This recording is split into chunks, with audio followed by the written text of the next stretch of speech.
Imana igomba kuzoha ico gitsibo. Uri mu bantu bakwiye kuzoronka impera ingero itagabanije izohabwa bihangaye.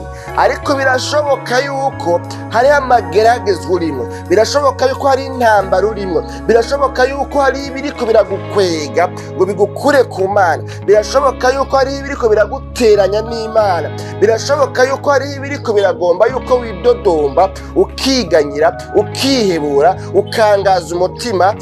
Kumwe Yobu yabwirwa ngo tuka Imana upfe uveho.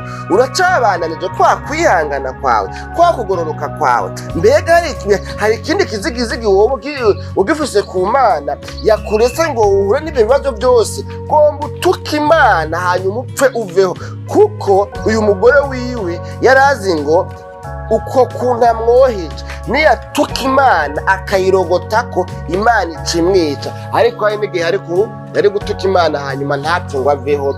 Imana yacu nidutabare. None rero nawe ukurikiranye kino kiganiro, birashoboka yuko ufise intambara, ufise ibibazo, ufise amageragezwa, ufise abakugwanya, ufise novuga ngo ibibazo vyinshi vy'amagara make, ubukene, uruhamo n'ibindi byose kumbone mu bantu bakubaniye nabi, ugasanga urarenganywa, ugasanga urasuzugurwa, ugasanga uratukwa, ugasanga ubwirwa amajambo aya canke ariya.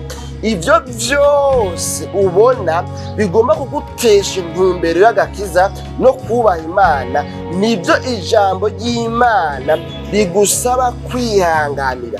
Birashoboka yuko urongoye abantu, mugabo abo urongoye bakakubera ibigaba, bakakubera abana b'ivyanke, bakakubera novuga ngo ihwa ricumita, bakakubera ikimungu mu magufa. Birashoboka yuko abo wagiriye neza, abo watabaye bageze ku mfiro, aribo baguhindukiriye, akaba aribo bariko barakuremenaniza. Birashoboka yuko aho wakoze iciza ariho hariko harazanana ikibi, kandi ikibi kibishe gishobora no kuguhitana umwanya uwo ari wo wose. Ariko mugabo iri jambo ry'Imana rigusaba ngo pemporte ibyo duhura nabyo, nta catugerageje tudakwiye kwihanganira, asangwa dushaka impera.